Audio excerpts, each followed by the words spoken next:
নমস্কার বন্ধুরা, বৃন্দাস কিচেনে আপনাদের সকলকে স্বাগত জানিয়ে আমি রুম্পা আমার আজকের রেসিপি শুরু করছি। তো আজকে আমি নিয়ে এসেছি একটা সম্পূর্ণ নতুন রেসিপি। তো ভিডিওটি শুরু থেকে শেষ পর্যন্ত দেখার অনুরোধ রইল। প্রথমেই আমি নিয়ে নিয়েছি কর্নফ্লাওয়ারে আমি লোটে মাছগুলোকে ভালো করে কোট করে নিচ্ছি। আর লোটে মাছগুলোকে আমি আধা ঘন্টা আগে লবণ, হলুদ আর গন্ধরাজ লেবুর রস দিয়ে ম্যারিনেট করে রেখেছিলাম, যার ফলে লোটে মাছের এক্সট্রা জল কিন্তু অনেকটাই বেরিয়ে গেছে। লোটে মাছ থেকে অনেক জল বেরোয়, এটা তো আমরা সবাই জানি। তো এইভাবে যদি ম্যারিনেট করে রাখেন তাহলে কিন্তু দেখবেন অনেক জল বেরিয়ে যাবে। তো দেখতেই দেখতে আমার মাছগুলো কিন্তু প্রায় সব কোট করা হয়ে গেছে। তো দেখুন এইভাবে সুন্দরভাবে কোট করে নিতে হবে। এবার আমি একটা ফ্রাইং প্যানে তেল গরম করে নিয়ে মাছগুলোকে ভেজে নেব। লোটে মাছ ভাজতে গিয়ে যদি আপনাদের ভেঙে যায় তাহলে একবার অবশ্যই এইভাবে ভেজে দেখবেন, একটা মাছও ভাঙবে না, একদম গোটা গোটা থাকবে, একটুও ভেঙে যাবে না। একবার অবশ্যই ট্রাই করে দেখবেন। তো সমস্ত মাছগুলো আমি দিয়ে দিলাম। এবার উল্টে পাল্টে আমি লাল লাল করে ভেজে নেব। তো বন্ধুরা, আমার ভিডিওগুলো কেমন লাগছে অবশ্যই আমাকে কিন্তু কমেন্ট করে জানাবেন। আপনাদের কমেন্টগুলো আমার কাছে কিন্তু বহু মূল্যবান। তো মাছগুলোকে আমি এরকমভাবে লাল লাল করে ভেজে তুলে নিলাম।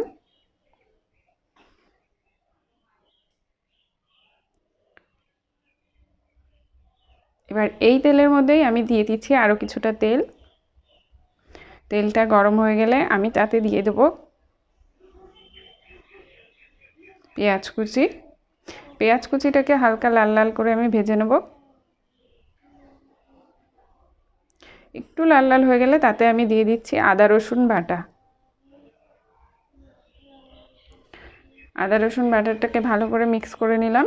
এবার এতে দিয়ে দিচ্ছি টমেটো কুচি। টমেটো কুচি দিয়ে ভালো করে মিক্স করে নেবো আবারও। তারপর আমি দিয়ে দিচ্ছি লঙ্কা বাটা, জিরে বাটা, ধনে বাটা দিয়ে আবারও ভালো করে মিশিয়ে নেব।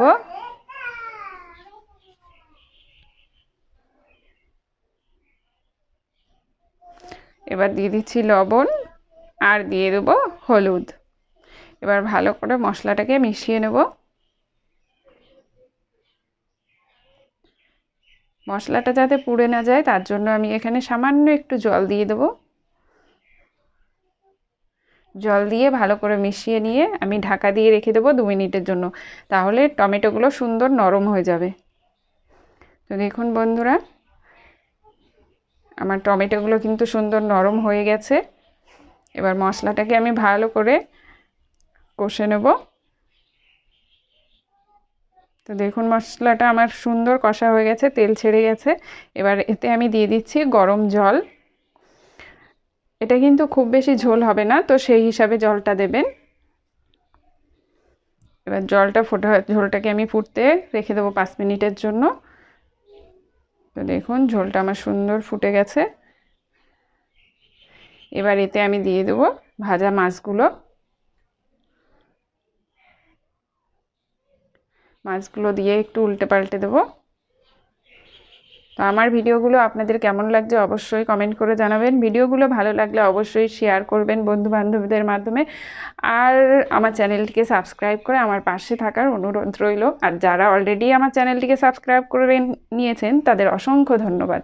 এবার দিয়ে দিচ্ছি আমি লেবু পাতা, গন্ধরাজ লেবুর পাতা আর গন্ধরাজ লেবুর সবুজ খোসাটা আমি গ্রেট করে দিয়ে দিচ্ছি।